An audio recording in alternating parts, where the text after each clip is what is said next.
Morning everyone और high destiny में आप सभी का स्वागत है। हम परमेश्वर के शुक्रगुजार हैं, धन्यवाद करते हैं कि परमेश्वर ने हमें ये मौका दिया कि हम एक बार फिर इस सुबह खुदा के कलाम में जो है वो अपने आप को तृप्त कर सकें। खुदा के कलाम के मनने के साथ हम जो है वो अपने आप को स्ट्रेंथन कर सकें, तो इसलिए खुदा का शुक्र करते हैं।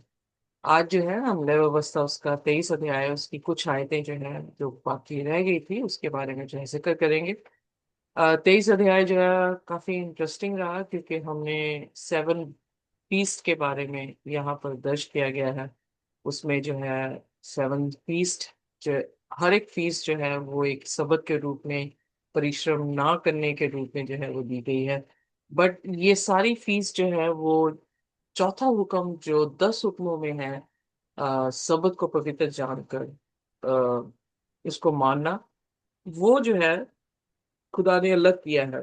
वेल, सबत के दिन को भी और इन सभी फीस्ट को एक तरह का विश्राम दिन कहा गया है, परम विश्राम दिन कहा गया है, और होली कॉन्वोकेशन यानी सभा के रूप में आने के लिए जो है वो हमें बताया गया है।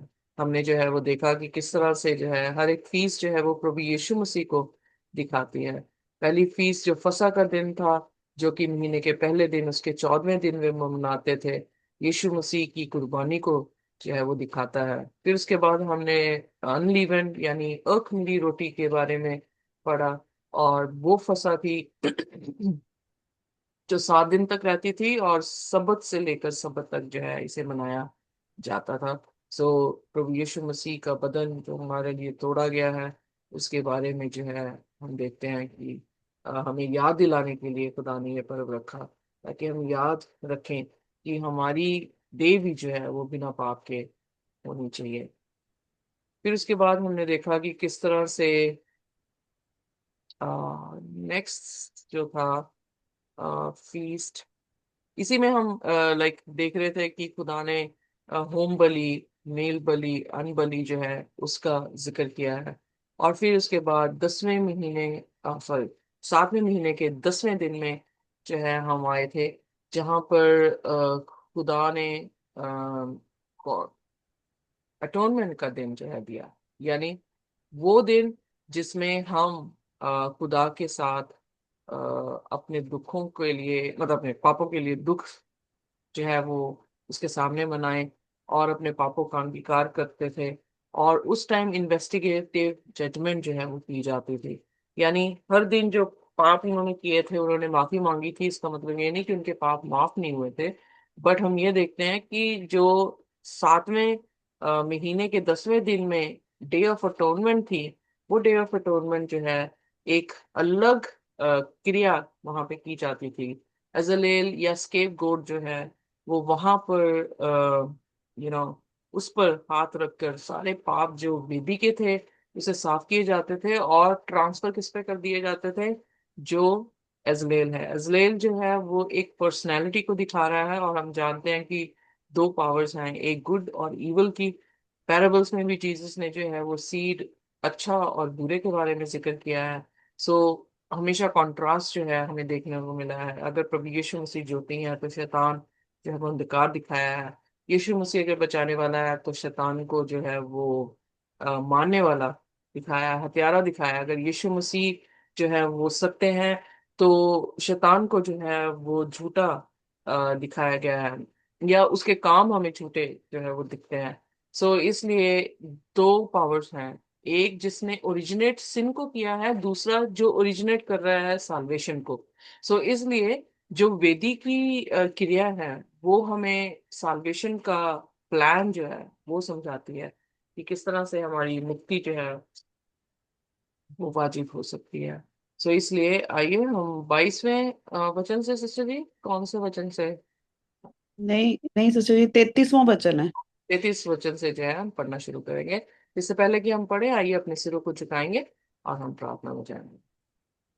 हमारे आसमानी खुदावन, हम आपके शुक्रगुजार हैं, धन्यवाद करते हैं प्रभु कि सुबह आपने हमें एक बार फिर मौका दिया कि हम आपके कदमों में आ सके। हम हमें कोई भी ऐसी अच्छी चीज नहीं है प्रभु, हम पापी हैं।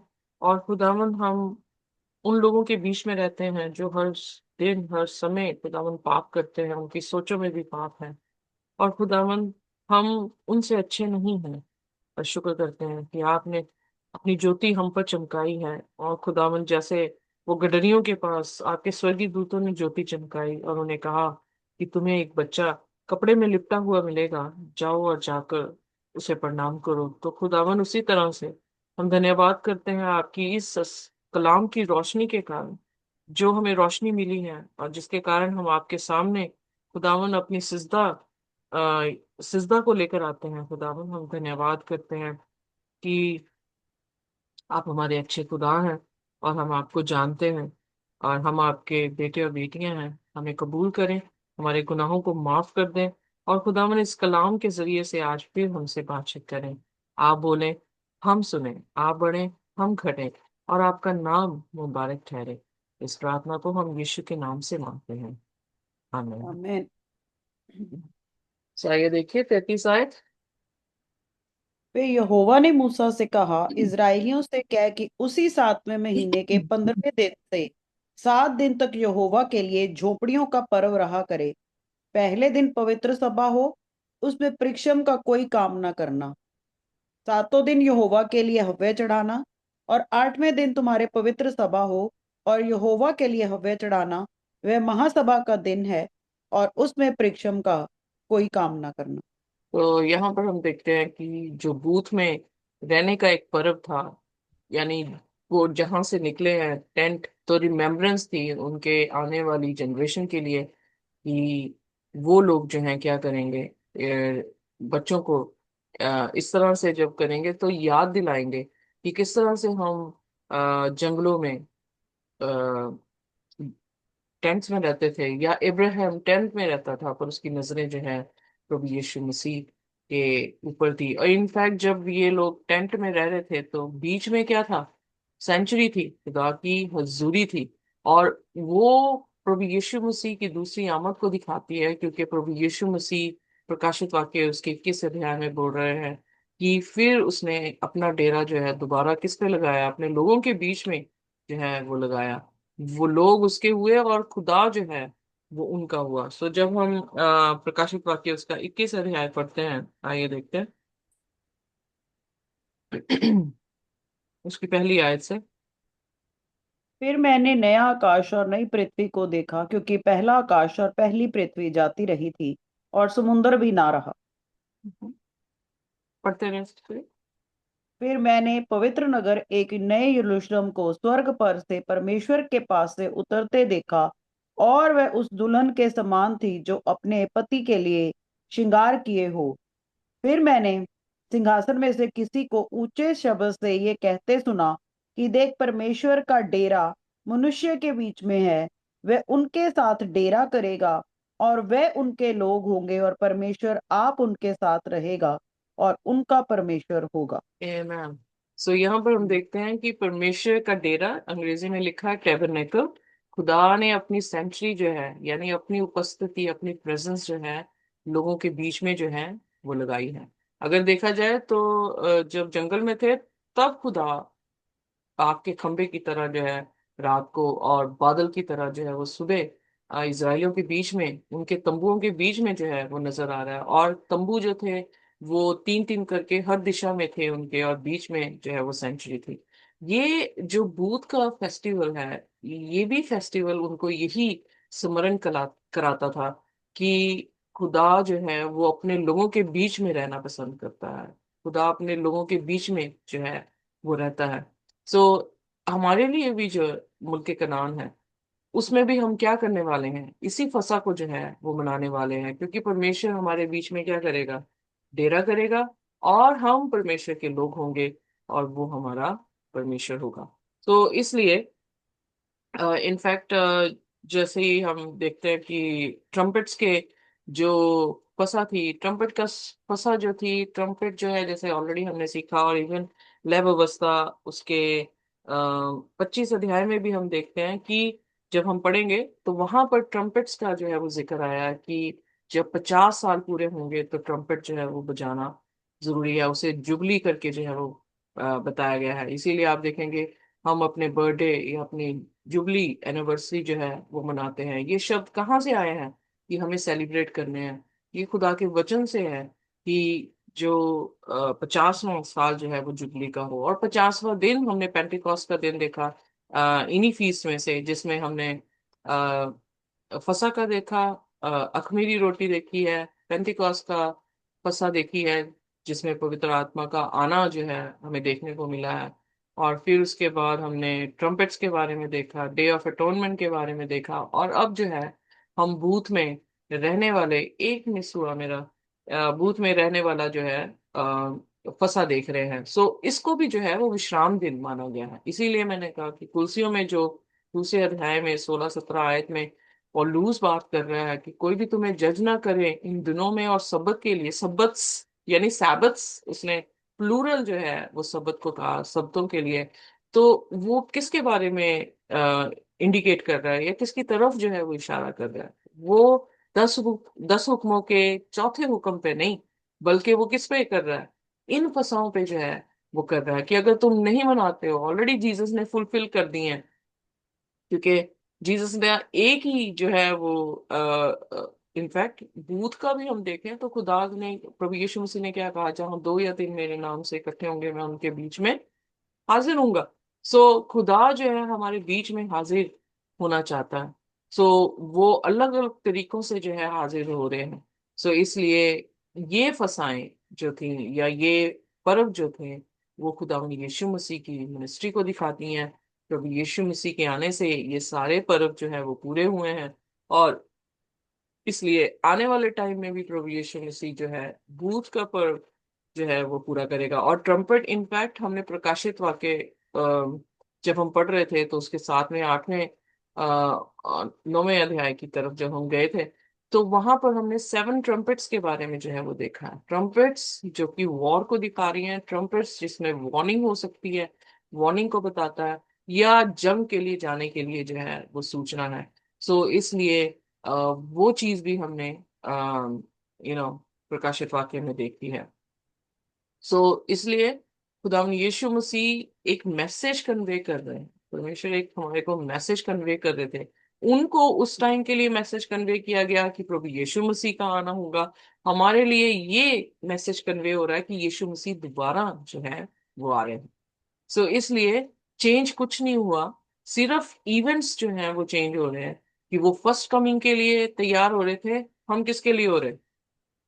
हम सेकंड। सेकंड कमिंग के लिए जो है वो तैयार हो रहे हैं। बट प्रोसीजर क्या है? सेम ही सेम। है। राइट।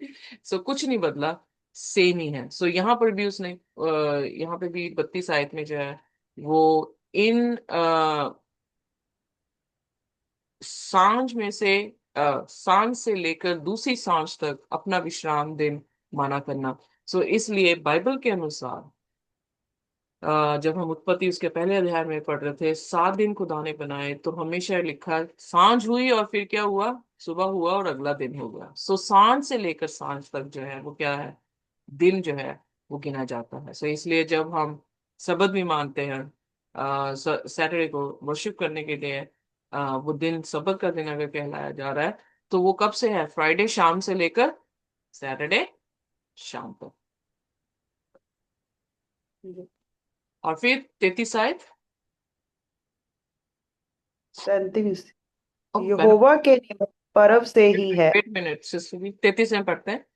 फिर यहोवा ने मूसा से कहा, इजराइलियों से कह कि उसी 7वें महीने के 15वें दिन, 7वें महीने के 10वें दिन क्या था? डे ऑफ अटॉनमेंट थी। अब उसके 15वें दिन के 7 दिन तक यहोवा के लिए झोंपड़ियों में पर्व रखना रहा करे। सो इसका मतलब जब इन्वेस्टिगेटिव जजमेंट हो रही है, यीशु मसीह आ रहे हैं, तो उसके बाद प्रोफेसी जो है वो फुलफिल हुई है, जो कि हम प्रकाशित वाक्य उसके 21 अध्याय में इसकी तीसरी आयत में देखा कि परमेश्वर अपने लोगों के में जो है वो डेरा कर रहा है। सो ये सीक्वेंस है प्रभु यीशु मसीह की मुक्ति का। दूसरे शब्दों में, कि शुरुआत कहाँ से हो रही है? यीशु की कुर्बानी से हो रही है। और उसके बाद उसका जी उठना वहां पे दिखाया जा रहा है, अखमीरी रोटी उसकी पवित्रताई को। और फिर उसका जी उठना पेंतिकॉस्ट का दिन जो है, हम देख रहे हैं कि सॉरी, पेंतिकॉस्ट के पर्व से पहले फर्स्ट फ्रूट पर्व है। तो फर्स्ट फ्रूट क्या है? प्रभु यीशु मसीह का जी उठना। इसीलिए उसे कुलसियों उसके पहले अध्याय में पहला फल जो है, मृतकों में से पहला फल जो है वो कहा गया। फिर उसके बाद हम देखते हैं कि पेंतिकॉस्त का दिन, जिसमें प्रभु यीशु मसीह ने आत्मा अपने चेलों को दी और उन्होंने कलाम जो है सुनाया। पहले दिन जो है 3,000 लोग जो है उन्होंने बपतिस्मा लिया। और उसी तरह से डे ऑफ अटोनमेंट, ट्रम्पेट आते हैं। ट्रम्पेट में यू गेट वार्निंग, प्रचार किया जा रहा है आपको। और उसके बाद इन्वेस्टिगेटिव जजमेंट जो है उसका दिन आता है, डे ऑफ अटोनमेंट। और डे ऑफ अटोनमेंट के बिल्कुल बाद में क्या आ रहा है? बूथ का, यानी what do you call it, झोपड़ियों का पर्व जो है वो आ रहा है। सो झोपड़ियों का पर्व ये मतलब कि खुदा उनके बीच में जो है वो आ रहे हैं। सो पहले दिन, फर्स्ट थिंग इज, जब खुदा जजमेंट कर देता है, जब खुदा वेदी को साफ कर रहा है, वेदी के साफ करने के बाद हमारी मुलाकात प्रभु यीशु मसीह से हो सकती है, यानी जजमेंट सुना दी गई है। क्योंकि क्या होता था कि जब प्रीस्ट बाहर आता था, जिसने पाप किया है उसको जो है जजमेंट सुना दी जाती थी कि तेरे पाप माफ नहीं हुए, उसे कैंप के बाहर लेकर जाके पथरवा करके मार दिया जाता था। और फिर जो हाई प्रीस्ट था, वो अजलेल के ऊपर अपने दोनों हाथ रख के जो है वो अ, बोलता था कि सारे गुनाह की जड़ तू है, तो उसका सारा का सारा तेरे पे जो है वो बोझ है। तो उसे जंगल में जो है वो छोड़ दिया जाता था। सो अगर प्रभु यीशु मसीह हमारे पापों के अनुसार, जो कि प्रकाशित वाक्य उसका 22 उसकी 12 आयत है, पापों का अ, हिसाब करते हैं और हमारे कामों के जरिए से हमारा इनाम लेकर आ रहे हैं, जो कि जिन्होंने अच्छे काम किए वो जिंदगी की तरफ, जिन्होंने बुरे काम किए हैं वो मौत की तरफ। तो यानी वो डे ऑफ अटोनमेंट को दिखा रहा है और उसके बाद खुदा उनके बीच में डेरा कर रहा है। और ये भी पहले दिन पवित्र सभा हो, उसमें परिश्रम का कोई काम ना करना, सातों दिन यहोवा के लिए हव्य चढ़ाया करना। फिर आठवें दिन तुम्हारी पवित्र सभा हो, यानी सैबत से लेकर सैबत तक, और यहोवा के लिए हव्य चढ़ाना वह महासभा का दिन है, उसमें परिश्रम का कोई काम ना करना। यहोवा के नियत पर पर्व यही है, और इनमें तुम यहोवा को हव्य चढ़ाना अर्थात होम बलि, अन्न बलि, मेल बलि, अदर अगर अगर प्रत्येक अपने अपने नियत समय पर चढ़ाया जाए, और पवित्र सभा का प्रचार करना। वाह। सो यहाँ पर प्रभु यीशु मसीह, होम बलि से यीशु मसीह की कुर्बानी दिखाई जा रही है, अन्न बलि से हमारा प्रेम अपने भाई के साथ दिखाया जा रहा है, मेल बलि से इस दौरान जब ये सारी चीजें हो रही हैं, जब यीशु मसीह मर रहे हैं, जी उठ रहे हैं, अपना आत्मा दे रहे हैं और हमारी जिंदगियों में काम कर रहे हैं, और अब जब हम लास्ट आवर में हैं, जब जजमेंट जो है वो चल रही है और यीशु मसीह आने पर है, तो ये कार्य साथ में ही होने चाहिए कि हमारा मिलन खुदा के साथ और हमारा मेल अपने भाइयों के साथ बराबर हो। किसी से घृणा नहीं करनी, किसी से किसी की चुगली करने की जरूरत नहीं है, किसी से बढ़कर जाने की जरूरत नहीं है। हम सभी की एक ही वेजिस है, एक ही दिहाड़ी है जो परमेश्वर देने वाला है। चाहे वो 4 लोगों को प्रचार करे, चाहे वो 10 लोगों को, चाहे वो 100 लोगों को प्रचार कर रहे हो, और सभी को एक ही जो है इनाम मिलना है। और वो क्या है? साल्वेशन। वो है मुक्ति, जो प्रभु यीशु मसीह हमें देने वाले हैं। और अगर हमें पता है कि हम सभी को एक ही इनाम मिलने वाला है, तो फिर हम एक दूसरे के कॉम्पीट क्यों करेंगे? सो इस गॉस्पेल में, खुदा ने यीशु मसीह के गॉस्पेल में यही खूबसूरत चीज है कि हमें compete करने की जरूरत नहीं है। इसमें कोई कंपटीशन नहीं है। चाहे वो सुबह से हायर किया गया एक मजदूर क्यों ना हो, क्योंकि बाइबल में जो है एक पैराबल है जिसमें सुबह से मजदूरों को लिया गया, और फिर आखिरी आवर में भी खड़े थे लोग जो काम करना चाह रहे थे, तो उनको भी लिया गया। पर जब वो सभी को सैलरी दे रहा है या वेजेस दे रहा है, तो क्या दे रहा है? सेम दे रहा है। तो लोगों ने जो है वो शिकायत की कि हम तो सुबह से लगे हुए हैं और ये तो अभी आए थे, और तूने जो है इनको भी वही जो है वो वेजेस दी है। तो जी वहां पर जो ऑनर है वो कह रहा है कि तुम्हें इससे क्या, यू नो तुम्हें भी मैंने जी। यही कहा था कि इतने पैसे से करोगे काम, तो दे एग्री। और जिन्हें लास्ट आवर में कहा था कि मैं तुम्हें इतने पैसे दूंगा काम करोगे, दे एग्री। सो ये तो देने वाले की जेनरोसिटी है कि वो सभी को एक जैसा दे रहा है। तो उससे ये मालूम पड़ता है कि चाहे हम एक ही इंसान को क्यों ना कर रहे हो, खुदा अपने घर में उसकी जो वेजीज है, उसका जो इनाम है, वो सभी के एक जैसे ही उसे दे रहे हैं। तो इसलिए डरने की जरूरत ही नहीं है कि हम 100 लोगों को कर रहे हैं, कि हम सिर्फ एक जन को खुदा के पास लेकर आ रहे हैं। जस्ट कीप ऑन वर्किंग, और अपने तोड़ों को जो है वो बढ़ाते रहें। और खुदा के चरणों में उसका इनाम जो है सेम ही है कि इवन जो टैलेंट्स दिए थे जीसस ने, पैराबल दिया था, तो उसमें भी जिन्होंने बढ़ाए थे, 5 थे, उसका 10 किया, किस एक पहले बंदे ने, दूसरे ने 2 का 4 किया। उनको क्या कहा गया? कम कम इन, मतलब मेरे भोज में आओ। उन्हें फेथफुल सर्वेंट कहा गया, और उन उसको उसी सेम मेज पर, जिसने 10 किए थे वो वही सेम मेज मेज पे रोटी खा रहा है। जिसने 4 बनाए थे वो भी उसी मेज पे जो है वो रोटी खा रहा है। So what a beautiful gospel it is, कि हमें किसी तरह से compete करने की जरूरत नहीं है। हमें ये कहने की जरूरत नहीं है कि मैं आंख क्यों हूं, मैं मुंह क्यों नहीं बन पाया, मैं हाथ और मुंह क्यों नहीं बन रहा। What ever God has given us, be faithful, वफादार रहे उसी में। और खुदा ने अल्टीमेटली इनाम तो सेम ही देना। सो इसलिए खुदा के जो वचन में हम देखते हैं कि होम बलि, अन्न बलि, मेल बलि, ये सारी बलियां क्यों शरीक थी उस जगह पे? बिकॉज ये खुदा के हुक्मों को जो है दिखा रहा है। जो पर्व है वो परमेश्वर के कार्य को, उसकी क्रिया को, हमारी साल्वेशन के प्रति दिखा रहा है। और ये जो बलियां हैं वो क्या कह रही हैं? वो जो है हमारे हमारा एफर्ट है कि हम उन 10 हुक्मों के अनुसार अपने जीवन को जो है वो सब समर्पण जो है वो कर रहे हैं। सो हस्बैंड का भी काम होता है, वाइफ का भी काम होता है, दोनों इक्वल पार्टिसिपेट करते हैं, फैमिली जो है वो गुड रन होता है, या अच्छी चलती है। उसी तरह से अगर यीशु मसीह ने उदाहरण के तौर से अपने आप को पति और कलीसिया को स्त्री कहा, तो फिर दोनों के एफर्ट होने चाहिए, इजंट इट? जी। एक के एफर्ट तो नहीं होंगे ना। तो दोनों के एफर्ट जो एग्रीमेंट को दिखाते हैं, जो कवनेंट को दिखाते हैं, उस कवनेंट में कैसे शरीक होंगे? जब हम एक दूसरे की इज्जत करेंगे और हुक्मों को मानेंगे। So this is what gospel is. और 38 आयत में किस तरह से लिखा है, ये पढ़ दें। इन सबों से अधिक यहोवा के विश्राम दिन को मानना, और अपनी भेंट और सब मन्नतों और स्वच्छ बलियों को जो यहोवा को अर्पण करोगे चढ़ाया करना। फिर 7वें महीने के 15वें दिन को, जब तुम देश की उपज को इकट्ठा कर चुको, तब 7 दिन तक यहोवा का पर्व मनाना। पहले दिन परम विश्राम हो और 8वें दिन परम विश्राम हो। तो अंडरस्टूड है कि सैबत टू सैबत है। उनके सारे पर्व जो है वो सैबत टू सैबत जो है वो होते थे। और 40वीं आयत।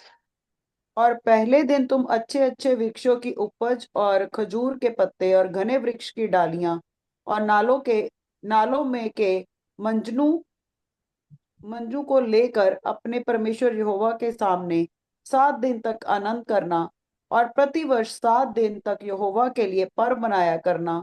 ये तुम्हारी पीढ़ी पीढ़ी में सदा की विधि ठहरे कि 7वें महीने में ये पर्व मनाया जाए। 7 दिन तक तुम झोपड़ियों में रहा करना, अर्थात जितने जन्म के इज़राइली हैं वे सब के सब झोपड़ियों में रहें, इसीलिए कि तुम्हारी पीढ़ी पीढ़ी के लोग जान रखें कि जब यहोवा हम इज़राइलियों को मिस्र देश से निकाल कर ला रहा था, तब उसने उनको झोपड़ियों में टिकाया था। मैं तुम्हारा परमेश्वर यहोवा हूँ। और मूसा ने इज़राइल को यहोवा के पर्व के निमित्त समय कह सुनाए। सो यहाँ पर झोपड़ियों पे रहना, और साथ ही में क्या है, साथ ही में हार्वेस्ट को दिखाया जा रहा है, यू नो। इसीलिए आप देखेंगे अर्ली रेन और लेटर रेन के बारे में जिक्र हुआ, पवित्र आत्मा का पहला अभिषेक और आखिरी अभिषेक। एक रेन जो है वो एक सीड को फलने के लिए और उसे कटनी तक पहुंचाने के लिए इस्तेमाल की जाती है।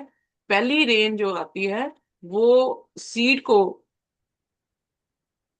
क्या कह सकते हैं उसको, उसको ग्रो करने के लिए हेल्प होती है। और जो आखिरी रेन होती है वो हार्वेस्ट को पकाने के लिए होती है। राइट। जी। सो जब हम सीरी वाइज देख रहे हैं कि खुदावन यीशु मसीह का मरने से लेकर जो है वो उसकी जजमेंट और फिर सेकंड कमिंग को जो हम देख रहे हैं, तो सेकंड कमिंग क्या दिखाती है? जब यीशु मसीह ने मत्ती उसके 13 अध्याय में ये पैराबल दिया कि अच्छा बीज बोया, अच्छे ने, और दुश्मन ने आके बुरा बीज बोया, तो दोनों बीजों को इकट्ठे जो है वो फलने के लिए कहा गया। कब तक? कटनी तक। कटनी के तो समय तक। कटनी क्या है? प्रभु यीशु मसीह की दूसरी आमद है। यू नो इसीलिए हम 1,44,000 लोग प्रकाशित वाक्य उसके 14 अध्याय में उनको क्या कह रहे हैं? उनको कहा गया है फर्स्ट फ्रूट, यानी वो कटनी के पहली उपज है। सो यहाँ पर क्या लिखा गया है कि जो कटनी की पहली उपज है, आ, जब तुम देश की उपज को इकट्ठा कर चुको, तब 7 दिन तक यहोवा का पर्व मनाना। 7 दिन। In fact it's too good man. प्रकाशित वाक्य में जब 8वें अध्याय में हम आए थे, इफ यू रिमेम्बर,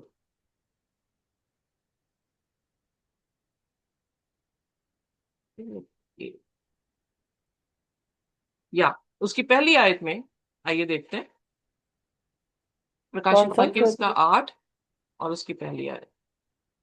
और जब उसने सातवीं मोहर खोली तो स्वर्ग में आधे घंटे तक सन्नाटा सा छा गया, और ओके। मैंने उन तो यहाँ सातों। तो सातवीं सील किसको दिखाती है? एंड ऑफ द टाइम, जी। यीशु मसीह का आना।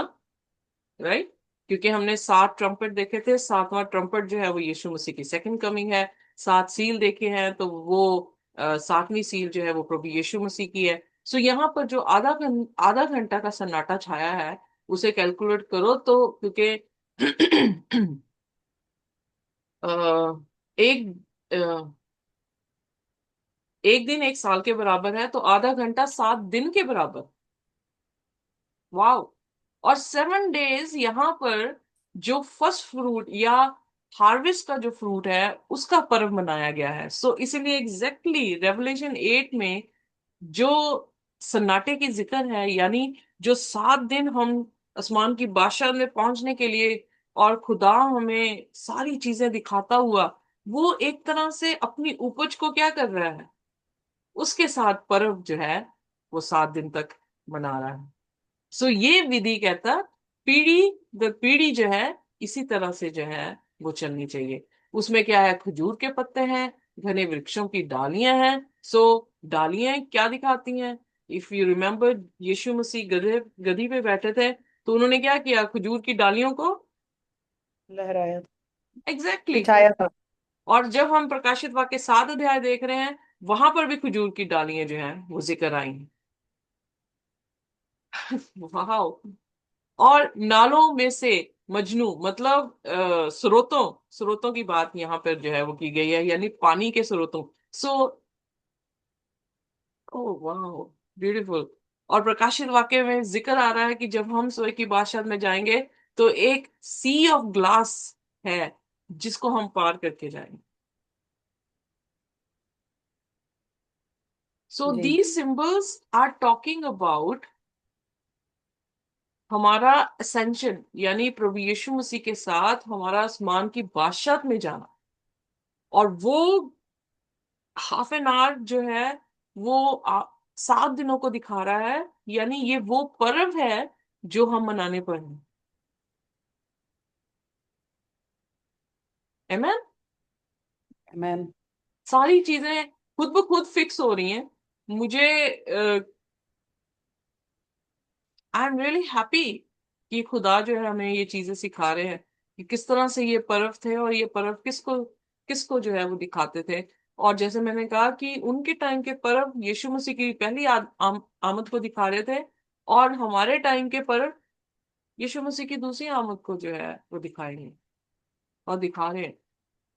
सो इसलिए ख्याल रखें और निडर हो, और मजबूत अपने आप को बनाए रखें, यीशु मसीह के साथ क्लिंग रहें, जुड़े रहें, उसे पकड़े रहें, क्योंकि वो सचमुच में इन सभी प्रोफेसीज को जैसे उसने इज़राइल में अपनी पहली आमद में पूरा किया है, वो दूसरी आमद में भी पूरी करेगा। हालेलुया। हालेलुया। आमेन। सो इसलिए उसने फिर क्या किया, उस हार्वेस्ट के बाद जो पर्व है झोपड़ियों का, उसमें रहने के लिए जो है वो बात की है। सो हमारे लिए प्रोफेसी बिल्कुल कंप्लीट है कि हम प्रभु यीशु मसीह के साथ हर एक उस पर्व को जो है वो मनाएंगे जो अभी बाकी रह गए। जी। Are we excited? I am very much yeah. Excited. So क्या ही खूबसूरत वो समय होगा कि हम, ग्रेविटी हमें पकड़ नहीं पा रही है, और हम जो है हवा में, जैसे वो लाल समुद्र पार किए यहोशू के टाइम में, यरदन नदी पार की, हम आसमान की बादशाह या आसमान की जो है उस नदी को जो है वो पार करेंगे। और फिर इनफैक्ट एक ऐसा पानी का स्रोता, एक ऐसा ग्लास ऑफ सी जो है उसको पार करेंगे। So what a beautiful thing. हम भी अपनी आंखों से वही मुआवजा देखेंगे अगर हम खुदा पर विश्वास करेंगे, अगर हम उसकी कौम के सदस्य होंगे, उसकी बगिया कलीसिया के सदस्य होंगे। यानी दो कलीसिया जो प्रकाशित वाक्य में बताई गई हैं, एक जो 12 अध्याय में है बिल्कुल सफेद, जो प्रभु यीशु मसीह को उत्पन्न कर रही है, एक वो जो कि मदिरा पी रही है और लोगों को मदिरा पिला कर जाए। So false teaching church, leave that church, come to the right church, come to the right teaching of the Bible। and वो ये बताता है कि यीशु मसीह को प्रोड्यूस करना यानी हम इमेज को फॉर्म करेंगे खुदा की अपने बीच में। और अजगर उन्हीं से जो है वो नाराज है। आइए देखते हैं प्रकाशित वाक्य उसका 12 अध्याय और उसकी 17वीं आयत। जी। और अजगर स्त्री पर क्रोधित हुआ और उसकी शेष संतान में से जो परमेश्वर की आज्ञा को मानते और यीशु की गवाही देने पर स्थिर है, लड़ने को गया और वह समुद्र के बालू पर जा खड़ा हुआ। सो यहाँ पर हम देखते हैं कि अजगर ने सीड दी है प्रकाशित वाक्य 17 की औरत को, पर यहाँ पर प्रकाशित वाक्य 12 वाली औरत जो है उसको मानने पर जो है वो खड़ा है। उसको, क्योंकि वो यीशु मसीह को पैदा करने पर है, यानी यीशु मसीह के करेक्टर को फॉर्म कर रही है वो कलीसिया, खुदा के हुक्मों के जरिए से और यीशु की गवाही के जरिए से। It's very simple, you know. जी। हाँ, प्रेज द लॉर्ड। खुदा की Lord। तारीफ होगी, खुदा ने आज जो है वो अपने पर्व से भी अपने आने वाली चीजों को जो है हमें दिखाया है, और हम परमेश्वर के निहायत ही शुक्रगुजार हैं। सिर झुकाते हुए उसके कदमों में आते हैं कि परमेश्वर तेरे जैसा कोई नहीं है। और मेरे दिमाग में जो पिक्चर खुदा के स्वर्ग की और हमारे जी उठने की जो भी हमने आज तक पढ़े हैं, वो सारी मेरे सामने आ गई हूँ। और मैं इस चीज को देखते हुए इतनी खुश हूँ कि वो दिन कितना मुबारक होगा हम सब के लिए जो आज तक खुदा के इंतजार में हैं और अपने जीवनों में मसीह को उत्पन्न करने की कोशिश में है। बेशक अजगर हमारे खिलाफ है, हमें तकलीफें देता है, बट यीशु मसीह का पैदा होना और उसका आसमान की बादशाहत में जाना। सो अगर पौलुस कहता 15 अध्याय में पहला कुरिन्थियन की कि अगर यीशु मसीह मरे और जी उठे हैं, हम भी जो है वो मरेंगे। अगर वो ना जी उठता तो हमारा विश्वास व्यर्थ हो। सो आइए अपने आमीन। सिरों को उस परमेश्वर के सामने झुकाएं जो राजाओं का राजा और प्रभुओं का प्रभु है, और कोई भी जन जो है वो हमारे लिए प्रार्थना कर सकता है।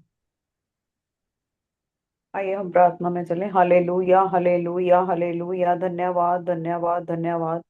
हे मेरे महान स्मर्ति प्रभु यीशु, जमीन आसमान दे खालिक और मालिक मेरे पिता सी तेरा ਧੰਨਵਾਦ ਕਰਦੇ ਹਾਂ ਸੁੰਦਰ ਦਿਨ ਦੇ ਲਈ ਪਰਮੇਸ਼ਵਰ।